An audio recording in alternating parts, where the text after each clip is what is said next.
Hello and welcome. My name is Mr. D, and we're having our next lesson on using Edpuzzle. So today, in this lesson, we're going to focus on how to create the video.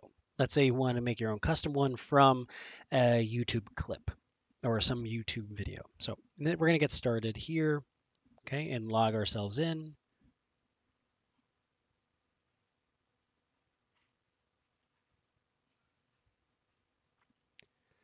And now we have our profile here for home curriculum, and you have all these different channels you can look at. So I can go to my content. I'm not going to do that right now. I'm going to say, let's say I wanted a YouTube or an Edpuzzle video, right? Edpuzzle, it's already formatted in the ways that people have already added their stuff, which is great. But what I'm going to say is, let's say I go to YouTube, and by the way, you can also use Khan Academy, which is fantastic. I'm going to go to YouTube, and I'm going to say, okay, I'm looking for a video. So I'm actually going to use the video I made for you guys already. Getting started. And sorry for the clacky keyboard. And notice I'm going to say I can't find it. And I know I can't find it because it doesn't have a lot of views, which is totally fine. So in this case, what I'm going to do now is I already actually have it. So I'm going to here double click this area, highlight it all, and copy it. Once it's copied, okay, I'm going to get rid of this search action. And I'm going to just paste it in directly. So I'm going to paste that here. And notice as soon as I pasted it, it automatically brings me into the section where I start editing the video. So that's what we're going to do now. We're going to start editing this video a little bit using these three different options, which is cut, voiceover, and questions. So let's start with cut. Cut is an interesting tool that you can cut off pieces from your video. Usually, it works only for the end pieces. So if I wanted to shorten it, or let's say cut the beginning, or shorten it from the beginning. Hello and welcome. It's here we go. I highly suggest doing this rather than using pause. And now let's say that was great. That's what I want to cut off. That's where I want to start. I want to start at 102. So I'm going to add that cut. And now, sorry, I was trying to do something with the slider. Let's undo that. So now I have that cut, and now I have this is what is left. Now notice this is spiraling. That's just waiting for you to play. I highly suggest doing this rather than using your personal account, mostly for the fact is you can associate your school with this. Okay, so I'm going to bring this back a little bit. So notice when I bring it beyond the bar that I've cut, nothing's happening. Now I do want to talk about these lines in the cut. The lines in the cut are essentially the parts of the video that you have remaining that you can actually edit where it starts and begins. So let's see this. I'm going to try to move this here. Okay. Now notice there's something else here.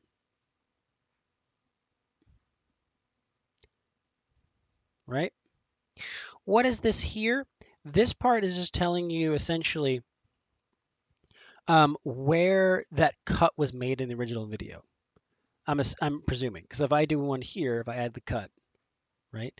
Notice there's another one. See that? This is where that cut was. So I'm going to undo, undo, undo. I hope I can undo these. Yeah, there we go. And say, that's a great way of just, the undo button, by the way, is a perfect way of saying you've added a cut and you've cut out part of the video you want to get back. You just undo it to get back to that original part of the video. I do want to mention in the past I have lost features. Like if I put a question or something in this area cut off, I have lost it. Edpuzzle keeps getting updated. They're hard at work at making this a better system. So it could be a position in the future where it fixes itself. But I just want to let you know, I wouldn't leave something in this area and hope it stays. All right. So I'm going to say, let's leave this cut and just continue move forward and move on to voiceover. So now, again, remember, I am now at this point, what's this dot? Okay.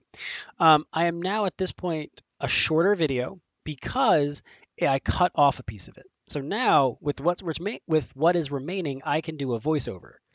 Okay, so let's do voiceover. Okay, and start recording. Now it replaces the video's existing audio with an explanation of your own in your own language. It is a great tool for that in terms of just doing the recording. But if you do the recording, I'm going to let you know. If we start this, allow, and you can select with subject. And you can notice I can change this right now, and this actually changes a little bit in terms of recommendations, and I'll show you that later. But you want to put the department you're primarily teaching. What you're hearing is me end this, and it's a little confusing. So let's stop recording. Okay, now let's play that back. Bring it back. Let's see what happens when you play both of them at the same time. If you associate your school, it's actually pretty helpful. So notice there's no more audio. I didn't talk during the time except for my other video. Watch this. I'm about to talk again.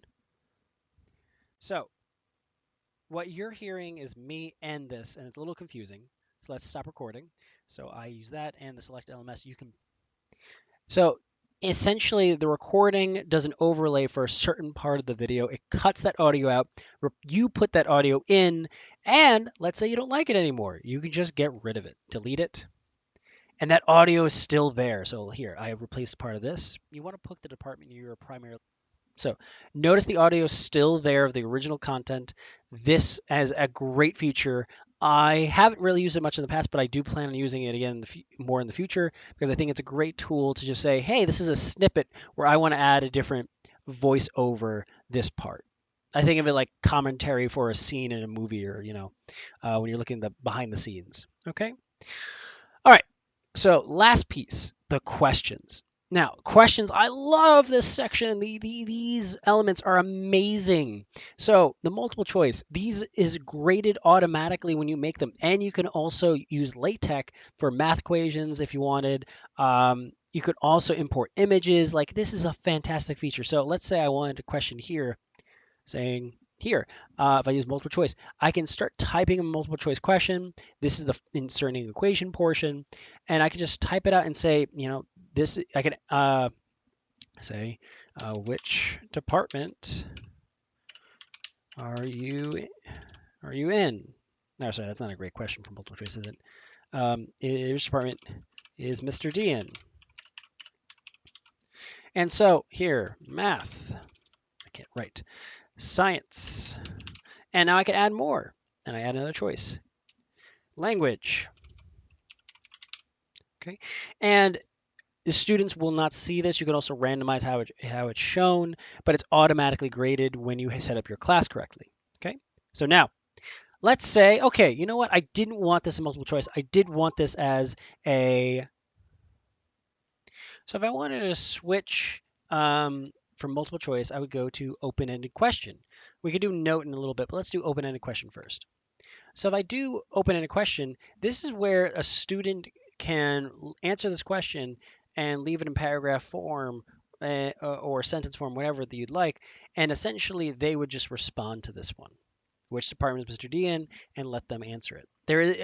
Currently, I do not see a way of doing a right or wrong for this one without like automated. You'll have to do it manually, and we'll show you that later. Okay. But the other one is a note. Now, the note I typically like, it's similar to what I've done in the past is where I'll have the students pause the video. Like it'll be a forced pause where I'll put a note here and I'll just say some sort of reminder maybe or some sort of side issue that's related to what we're talking about that I think is important that they read it. There also is the audio portion where you can leave an audio message and you leave them this audio message to say, hey, you should be considering what's going on now. And that's what's part of it. And they will hear that. And I'm going to just delete it because I don't want that here. And they will hear that. Now, why do it? I would say this all great functions. You can add stuff here too. Web link. You can add pictures. A lot of good stuff. Let's go back to this one. I'm going to say this again. Notice my choices were saved here. What department is Mr. D in? Now, let's say I say save. Okay. Really teaching it. Notice this one automatically comes in. But let's say this is a key portion of the lesson that I want the students to not just do one type of it, but I want them to practice something. Maybe we just went over a concept that I want them to have multiple attempts at, I ask it in a few different ways. You can add more options. I can add another multiple choice. I can add, and if I can add, all these other ones once I save them. So that's a great way of really assessing your kids, your students, about how things are going. And it's live feedback. It's fantastic. I highly recommend it. And notice if I type here, I'll put a note, just so it's not a question. Checking in, save. Notice automatically when I save it that it shows up here in this timeline, which is, again, fantastic that I can quickly click where it is in here. And if I go somewhere else, right, let's go move this. Oh, sorry. Great. This is just to tell you, if notice I'm highlighting moving, this is the question portion. I meant to grab the other one, but if I want to change where it was, now it's over here at 201. But let's say I want to move down here and add another multiple choice. I could add one here or another note to allow us to be really flexible. Second note. And you'll see it pops up over here too. So there's a timeline, and you can click on these topics to go jump to those. So it's a really good way of editing other ones and setting up your own. So here we go. We're going to finish this. We're going to say that it's done, quote unquote. Finish it. And now we assign it. So now the video is done, and now we can assign it to classes. So I'm going to make a separate video about classes, how to make them based on this information, and that will be my next video. All right. Thank you for joining me, and see you all again very soon.